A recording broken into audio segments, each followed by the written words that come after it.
बिस्मिल्लाहिर्रहमानिर्रहीम। आज हम स्टार्ट करेंगे चैप्टर नंबर 5। चैप्टर नंबर 5 जो है हमारे पास, उसमें हम सेट्स को डिस्कस करेंगे, फंक्शंस को देखेंगे।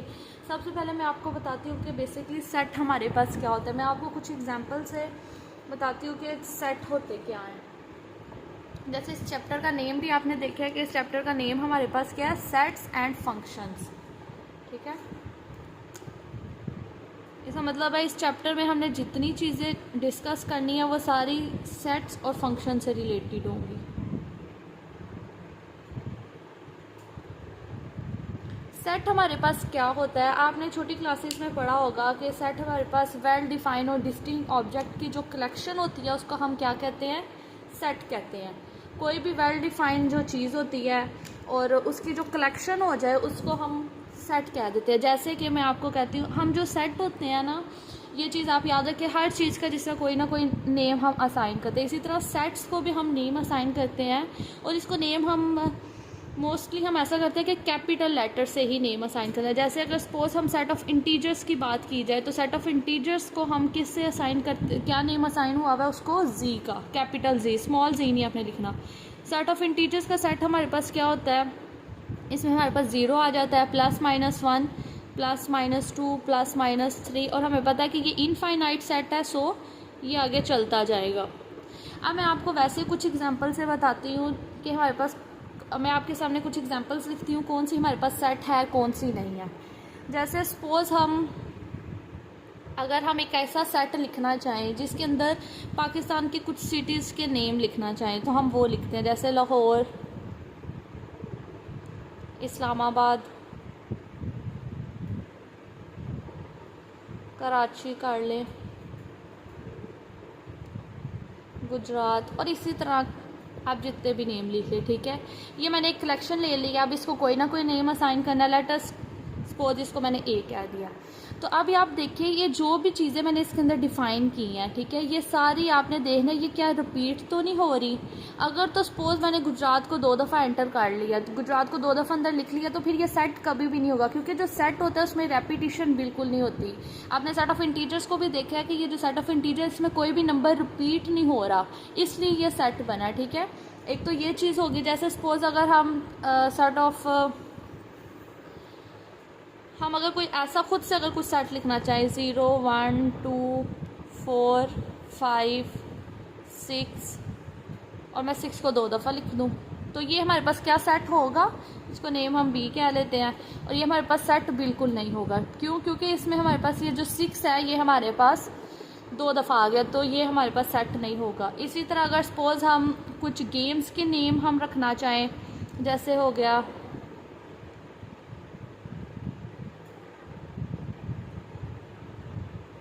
ये भी हमारे पास सेट है। ये कैसा सेट है, ऐसा सेट है जिसमें हमने कुछ गेम्स के नेम को इंट्रोड्यूस किया। ठीक है, ये भी हमारे पास सेट हो गया। अब अगर हम, अब ये चीज़ आपके माइंड में मैं आपको बताती हूँ। जैसे अगर सपोज मैं एक चीज़ सेट लिख रही हूँ जिसमें मैं गेम के भी नेम रख रही हूँ, सिटीज़ के नेम भी रख रही हूँ, किसी भी डिश के नेम रख रही हूँ। अब क्वेश्चन ये अराइज होता है, क्या ये भी हमारे पास सेट है?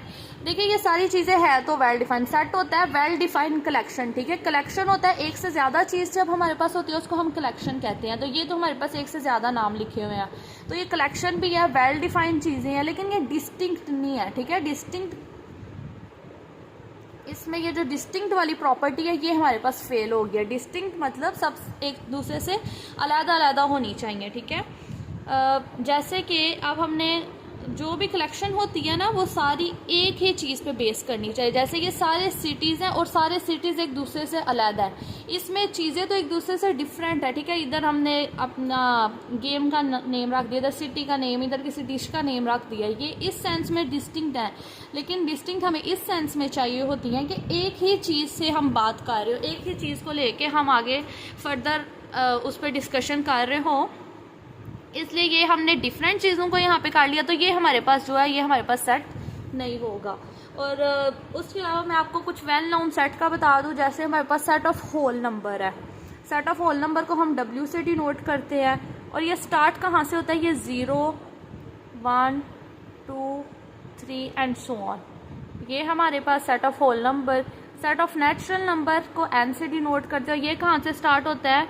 1 2 3 4। इन दोनों में डिफरेंस ये है कि सेट ऑफ होल नंबर हमारे पास 0 से स्टार्ट होते हैं और सेट ऑफ नेचुरल नंबर हमारे पास n से स्टार्ट होते हैं। फिर सेट ऑफ इंटीजर्स का मैंने आपको बता दिया। जैसे अब सेट ऑफ प्राइम नंबर्स है तो वो p से स्टार्ट होगा। सेट ऑफ हमारे पास हम अपने कन्वीनियंट के हिसाब से लिखते हैं ना सेट्स को। हम सेट ऑफ इवन नंबर को e से डिनोट करेंगे। अगर मैं बोलूँ कि इवन पॉजिटिव नंबर है तो वो e पॉजिटिव से डिनोट कर देंगे। इसी तरह ऑड नंबर को o से करेंगे, कंपोजिट नंबर के सेट को c से करेंगे। ठीक है, इस तरह से हम फर्दर आगे सारा देखेंगे कि किसको क्या करना है। अब हमारे पास ये पहला क्वेश्चन है जिसमें हमने यूनियन और इंटरसेक्शन को करना है। यूनियन और इंटरसेक्शन छोटी क्लासेस से हम पढ़ते आ रहे हैं, बहुत सिंपल सा है। जैसे ये हमारे पास लिखा हुआ है x यूनियन y, तो आपने हमेशा याद रखना है जो नेम यहाँ पे पहले होगा उस सेट को आप पहले लिखेंगे। तो इसको हम लिखेंगे कैसे? x है तो हम x वाला सेट लिख लेंगे 1 4 7 9। फिर x सेट लिख लिया, इसके बाद यूनियन का साइन है, यूनियन के साइन को हम u से डिनोट करते हैं। ठीक है, फिर y, तो y का सेट लिख ले 2 4 5 9। अब यूनियन में हमें पता है कि हम यूनियन में हम क्या करते हैं कि जो दोनों सेट्स में होता है उन दोनों को लिख लेते हैं। ठीक है, जो भी चीज़ होगी लेट अस, जैसे कि 1 इसमें है, इसमें 1 नहीं है, लेकिन हम यूनियन है तो इसलिए हम उसको आंसर वाले सेट में लिखेंगे। ठीक है, और इसमें रेपिटेशन नहीं करनी क्योंकि हमने इसको एक सेट बनाना है। और सेट में मैंने आपको पहले ही बता दिया कि कोई भी नंबर या कुछ सिटीज़ के नेम, कोई भी जो चीज़ होगी सेट के अंदर वो रिपीट नहीं होगी। अगर तो वो रिपीट हो जाएगी तो वो सेट ही नहीं होगा, इसलिए हम इसको रिपीट नहीं करते। जैसे 1 लिखा, अब आपकी अपनी चॉइस है, आप तो यहाँ पहले ये सेट लिख लें फिर ये सेट लिख लें कि नंबर जो रिपीट होगा उसको आप स्किप कर दें, या फिर आप चेक करें 1 है 1 के बाद 2 यहाँ पे है तो आप एक सीक्वेंस से लिख लें। ठीक है, दोनों तरह से ठीक है, लेकिन ज़्यादा जो बेटर है वो यही है कि आप सीक्वेंस से लिखें, वो ज़्यादा अच्छा लगेगा। 1 2 फिर 3 नहीं है 4 है, अब 4 इसमें है बट हम नहीं लिखेंगे। 5 है, फिर 6 कुछ भी कहीं पे भी नहीं है, 7 है, 8 नहीं है और 9 दोनों में है बट 9 हम एक दफ़ा लिखेंगे और यह सिंपल हमारे पास सॉल्व हो गया। अब ये हमारे पास यूनियन का था। अब हमारे पास आ गया इंटरसेक्शन। इंटरसेक्शन को स्टार्ट करने का प्रोसेस तो हमारे पास वो है, सबसे पहले हम ऐसा करेंगे एक्स सेट लिख लेंगे 1 4 7 9 2 4 5 9। अब इंटरसेक्शन को करने का इससे बिल्कुल ऑपोजिट है उसका, कि उसमें हमने ये करना है, हमने वो चीज़ अपने आंसर में लिखनी है जो दोनों में होगी। अगर दोनों में नहीं होगी, 2 सेट की बात कर रहे हैं या 3 की, या जितने सेट्स पे भी हम काम कर रहे हैं, हमने वो चीज़ को लिखना करना इंटरसेक्शन में जो सब में हुआ करेगी। जैसे 1 इसमें है बट इसमें 1 नहीं है, सो 1 को हम क्या करेंगे, छोड़ देंगे। उसके बाद 2 इसमें है बट इसमें नहीं है, 2 भी गया। 3 तो दोनों में ही नहीं, और उसके बाद 4 है, 4 दोनों में है ना, तो 4 को हम लिख लेंगे। अब 5 दोनों में नहीं है, 7 दोनों में नहीं है बट 9 दोनों में है, सो हमने क्या लिख दिया, 9। दोनों सेम सेट थे, यूनियन उसका आंसर ये आया और इंटरसेक्शन का आंसर ये आया। ठीक है, इसमें आपने डिफरेंस हमेशा याद रखना है। यहाँ पे कन्फ्यूजन हो जाती है कि यूनियन में सब लिखने हैं या इंटरसेक्शन में सब लिखने हैं। तो यूनियन का मतलब होता है इकट्ठा करना। ठीक है, तो इसका मतलब है कि दोनों सेट्स को आप इकट्ठा कर लें, और चूंकि ये सेट है तो इसमें रेपिटेशन नहीं करनी, इस सेंस में इसको याद रखें। और इंटरसेक्शन का मतलब होता है किसी चीज़ को डिवाइड करना। ठीक है, तो इसलिए हम लोगों ने इसको क्या किया है, जो इसमें दोनों में आ रहे थे हमने जस्ट उनको लिखा है। अब y सेट पहले आ गया तो y पहले लिख लेते हैं 2 4 5 9। यूनियन x हमारे पास क्या है, 1 4 7 9। अब यूनियन है तो हम यूनियन का आंसर उसी तरह से लिखेंगे, सीक्वेंस से लिख लेंगे 1 2 4 5 7 9। अब आप थोड़ा सा ये नोटिस करें कि हमने यहाँ पे x यूनियन y फाइंड किया, यहाँ पे हमने y यूनियन x फाइंड किया, लेकिन दोनों का जो आंसर है वो बिल्कुल सेम है। इसका मतलब है x यूनियन y और y यूनियन x, ये आगे जाके आप रिजल्ट पढ़ेंगे कि ये हमेशा क्या होता है, हमारे पास सेम होता है। इसी तरह इंटरसेक्शन की हम बात करेंगे तो इंटरसेक्शन में भी हमारे पास x इंटरसेक्शन y हो या फिर y इंटरसेक्शन x हो, इनके आंसर हमेशा सेम आएंगे। क्वेश्चन नंबर 2 है, उसमें उन्होंने हमें सेट जो है वो खुद से नहीं लिख के दिया, ठीक है। उन्होंने हमें बता दिया कि एक्स सेट में वो एलिमेंट्स होंगे जो प्राइम नंबर होंगे, और कैसे प्राइम नंबर 17 तक या फिर 17 से कम, ठीक है। लेस देन और इक्वल टू 17, इसका मतलब है 17 तक और 17 से कम जितने भी हैं वो सारे। और वाई उन्होंने हमें बता दिया कि ये हमें ना ये सेट का उन्होंने डिस्क्रिप्टिव फॉर्म में दिया, ठीक है। इसको हम डिस्क्रिप्टिव फॉर्म कहते हैं, और जो हमने ऊपर सेट थे वो टेबुलर फॉर्म होती है। सो ये डिस्क्रिप्टिव फॉर्म है कि डिस्क्रिप्शन दे दी है कि सेट में इस तरह के एलिमेंट्स होंगे, उसको टेबुलर में आप खुद कन्वर्ट करें। सो वाई हमें दे दिया set of first 12 natural numbers, पहले 12 नेचुरल नंबर। नेचुरल नंबर मैंने आपको भी बताया 1 से स्टार्ट होते हैं, ठीक है, वो तो सिंपल है। तो सबसे पहले मैं आपको बता दूं what is prime number. Prime number हमारे पास ऐसे नंबर होते हैं जिसके सिर्फ 2 पॉजिटिव डिवाइजर्स होते हैं। इसको अगर मैं सिंपल वर्डिंग में बताऊं आपको, तो प्राइम नंबर वो नंबर होते हैं जो जस्ट अपने टेबल पे जाते हैं और 1 के टेबल पे जाते हैं, ठीक है।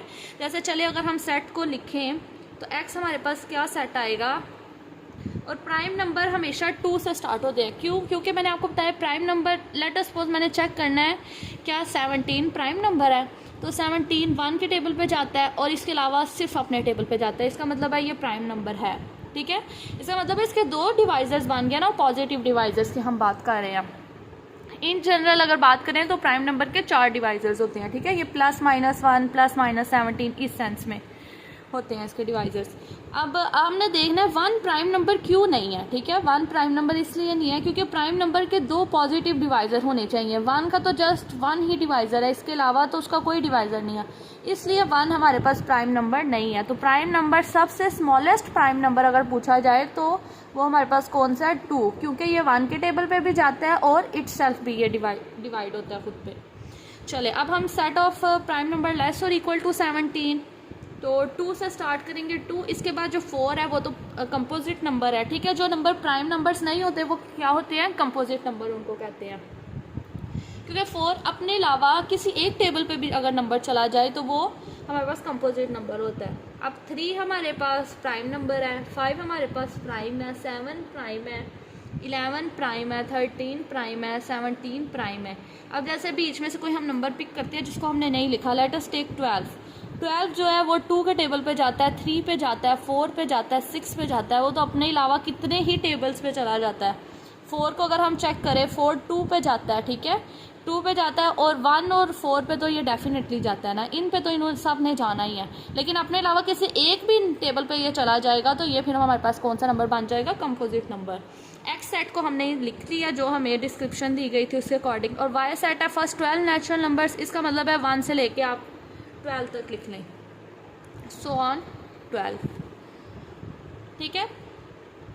अब इसको मैंने सो ऑन कर दिया, ठीक है, हाँ, क्योंकि मुझे पता है कि ये 1 2 3 अब कोई भी अंदर से नंबर स्किप नहीं होना, तो आप बजाय इसके कि आप 12 तक पूरा लिखें, आप इसको इस तरह सो ऑन भी कर सकते हैं, ठीक है। ये कर लिया। अब हम अपने क्वेश्चन की तरफ करते हैं। जो क्वेश्चन है उसका फर्स्ट पार्ट हमारे पास क्या है, एक्स यूनियन वाई फाइंड करें, ठीक है। अब एक्स यूनियन वाई हम फाइंड करते हैं। सेम आप सबसे पहले क्या लिखेंगे, X union Y is equal to X का सेट लिखेंगे, विच इज़ 2 3 5 7 11 13 एंड 17 यूनियन। अब वाई का सेट आप पे डिपेंड करता है, अगर तो आप मैथ में ठीक है, ठीक है, आपको अच्छे से करना आता है मैथ, तो आप डायरेक्ट भी कर सकते हैं, ठीक है। लेकिन अगर आपको कन्फ्यूजन हो रही है कि आपको नहीं पता चलेगा, अगर आप इस तरह सो ऑन कर देंगे, तो फिर आप ऐसा करें कि आप ये सारा लिख लें, बजाय इसके कि इस तरह डायरेक्ट करके आप मिस्टेक करें, आप इसको 12 तक सारा लिख लें, ठीक है, 10 11 एंड 12। चलें अब हम फाइंड करते हैं यूनियन। यूनियन में हमें पता है भाई 1 से 12 तक नंबर तो ज़रूर आने हैं, ठीक है। यूनियन में होता है किसी एक में भी आएगा तो वो ज़रूर आएगा, तो हम 1 से 12 तक तो इसी तरह लिख लेते हैं, 4 5 6 7 8, आप इस तरह भी लिख सकते हैं 12। अब 12 के बाद नंबर लिख लें, ठीक है, क्योंकि हमें पता है कि ये आगे सारे नंबर आने हैं। 12 के बाद हम देखते हैं 13 आ रहा है, और 13 के बाद 17 आ रहा है, सो ये हमारे पास यूनियन आ गया। अगर इसी की हमें इंटरसेक्शन कहा जाए तो फिर हम इसी सेट को लेके इंटरसेक्शन भी फाइंड कर लेते हैं, एक्स इंटरसेक्शन वाई। अब इंटरसेक्शन में आप यहाँ पे यूनियन की जगह हम इंटरसेक्शन लिख लेते हैं और इसका आंसर लिख लेते हैं। इंटरसेक्शन में जो दोनों में आएगा वो हमने लिखना है, ठीक है। तो जैसे 2 दोनों में आ रहा है, 3 मतलब 12 तक नंबर अगर इस सेट में है वो तो फिर डेफिनेटली उस सेट में भी है ना। 5, 7, 11। अब 13 दोनों में नहीं आ रहा, 17 दोनों में नहीं आ रहा, तो ये हमारे आंसर आ गया। क्लियर। अब जो थर्ड क्वेश्चन है उस पे हमारे पास 3 सेट्स हैं, x 5। इसको हम कैसे रीड करते हैं, इसको हम कहते हैं ये हमारे पास क्या है 5, ठीक है। 5 का मतलब है एम्प्टी सेट। फिर y हमारे पास है ये सेट ऑफ पॉजिटिव इंटीजर्स। अगर जस्ट z लिखा होता तो सेट ऑफ इंटीजर्स होना था जिसमें पॉजिटिव भी आने थे और नेगेटिव भी आने थे, बट प्लस का साइन है, ये इंडिकेट कर रहा है कि ये सेट ऑफ पॉजिटिव इंटीजर्स है। t equal to o positive. o हमारे पास है सेट ऑफ ऑड नंबर्स, और ऑड नंबर भी हमारे पास कौन से, पॉजिटिव वाले। सबसे पहले मैं आपको बता दूं, जो स्टूडेंट फेमिलियर है इन सब सेट से उनको ऑलरेडी पता है, वेल एंड गुड। जिनको नहीं पता वो भी यहाँ पे देख लें कि ये जो सेट है इनको, ये कौन कौन से सेट है। जैसे सेट ऑफ पॉजिटिव इंटीजर्स है ना, तो 1, 2 आपकी अपनी चॉइस, आप साथ प्लस का साइन यूज़ करते जाएं यहाँ पे या ना करते जाएं। आपको पता है कि अगर कुछ भी नहीं लिखा है इट मीन्स कि वो पॉजिटिव ही हैं। ये हमारे पास सो ऑन चलते जाएंगे। फिर हमारे पास set of odd number. Odd numbers, ये हमारे पास कौन सा सेट है, ऑड नंबर्स का। ऑड नंबर्स हमारे पास कौन से होते हैं, अगर आपको सिंपल वर्डिंग में मैं बताऊं, ऑड नंबर्स ऐसे नंबर आप काट लें वो होते हैं जो 2 के टेबल पे नहीं जाते। जैसे 1, 3 2 के टेबल में नहीं जाता। 4 देखा, 4 तो 2 के टेबल पे जाता है। 5 2 के टेबल पे नहीं जाता। फिर 6 2 के टेबल पे जाता है, 7 नहीं जाता। इस तरह सॉरी, मतलब एक जो नंबर होता है ना, हम जब नंबर लिखना स्टार्ट करते हैं तो पहला नंबर ऑड, सेकंड वाला इवन, फिर ऑड इवन ऑड इवन, इस तरह सीक्वेंस जाती है। तो आपको फिर भी नहीं पता चल रहा कि ये नंबर 2 के टेबल पे जाता है नहीं जाता, कंफ्यूज हो रहे हैं, तो आप इस तरह लिखते जाएं, ठीक है। 7 के बाद एक स्किप करें, 9 एक स्किप कर ले, 11 13 एंड सो ऑन। ये भी हमारे पास इनफाइनाइट सेट है। सो ये मैंने आपको बता दिया। और ये जो 5 होता है हमारे पास, इसको हम इस तरह लिख देते हैं, ठीक है, अंदर हाली 5 लिख दे, या फिर आप इस तरह भी लिख सकते हैं, बिल्कुल एम्प्टी, ठीक है। इससे हमें पता चल जाएगा इस तरह लिखा हुआ है, इट मीन्स कि ये एम्प्टी सेट की बात कर रहे हैं। अब यहाँ पे हमारे पास जैसे फर्स्ट क्वेश्चन है x यूनियन y। ये बहुत सिंपल सा क्वेश्चन है। ये यूनियन इंटरसेक्शन अभी चल रही है। नेक्स्ट लेक्चर में इंशाल्लाह हम कॉम्प्लीमेंट को डिस्कस करेंगे कि कॉम्प्लीमेंट किस तरह से फाइंड करते हैं।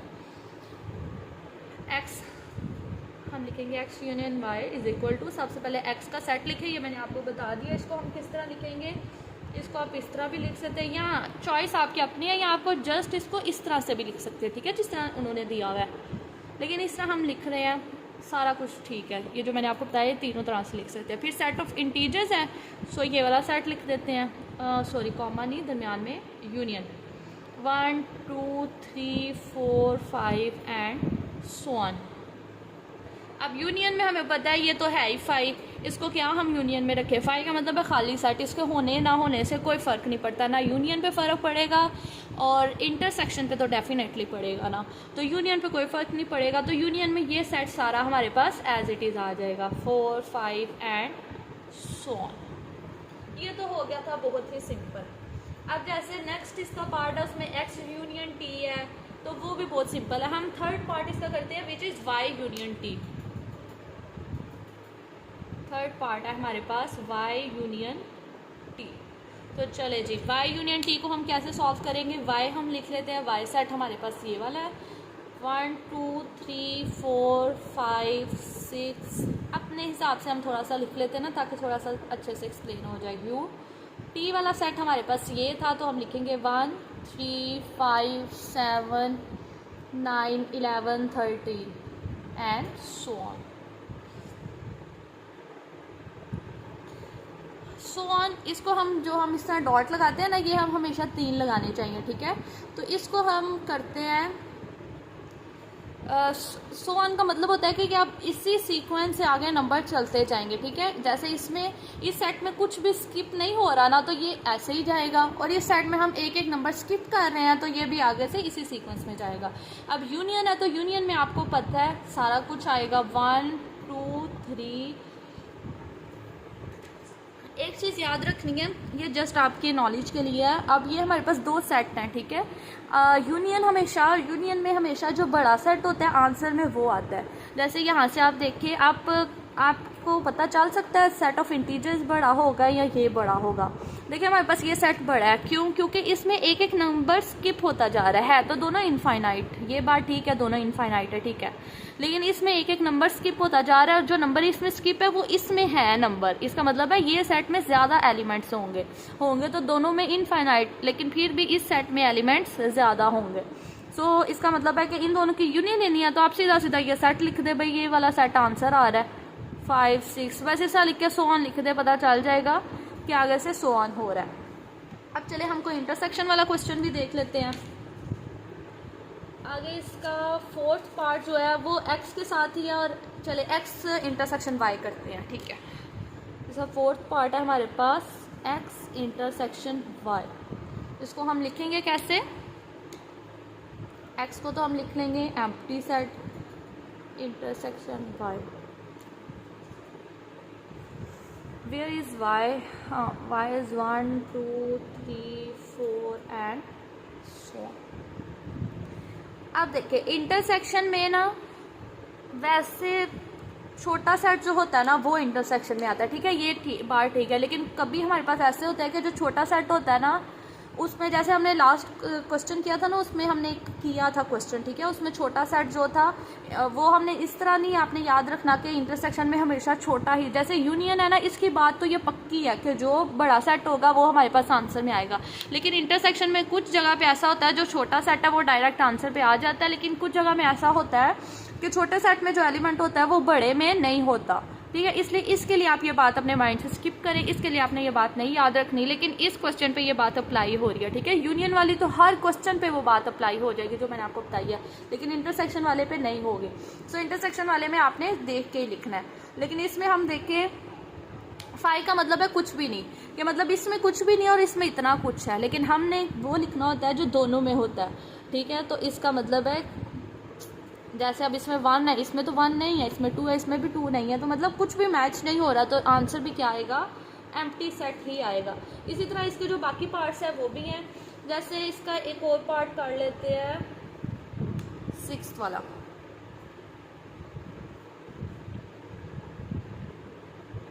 वो हमारे पास है y इंटरसेक्शन t। चलें, y इंटरसेक्शन t को हम किस तरह से लिखेंगे?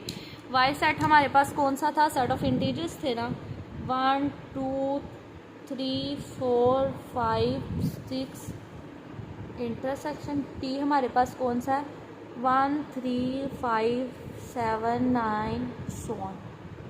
अब देखिए इस क्वेश्चन पे भी ये बात अप्लाई हो जाएगी, जो छोटा सेट है आंसर में वो आएगा। ये उस सेंस में होती है जब एलिमेंट्स बिल्कुल सेम हो, ठीक है, कि मतलब ये वाले जो छोटे सेट वाले एलिमेंट्स हैं अगर वो सारे के सारे एलिमेंट्स बड़े सेट में होंगे तो ये बात अप्लाई हो जाएगी कि इंटरसेक्शन में हमेशा छोटा सेट आंसर में आता है, ठीक है। सो हम देखते हैं, जैसे कि 1 दोनों में है तो आ जाएगा, 3 दोनों में है आ जाएगा, 5 दोनों में है, 7 दोनों में है, एंड सो ऑन कर दे, ठीक है। आगे अंडरस्टूड है कि एक एक नंबर स्किप करके आगे आंसर आएगा। सो आज का लेक्चर हमारे यहाँ पे ही ख़त्म हो रहा है। इंशाल्लाह कल के लेक्चर में हम देखेंगे, आगे हमारे पास है कॉम्प्लीमेंट किस तरह से फाइंड करते हैं, और इसके बाद हमारे पास हम देखेंगे कि दो सेट को सब्ट्रैक्ट किस तरह से करते हैं, ठीक है। कल के लेक्चर में हमारे पास ये 2 टॉपिक्स है, एक कॉम्प्लीमेंट का और एक सब्ट्रैक्शन का।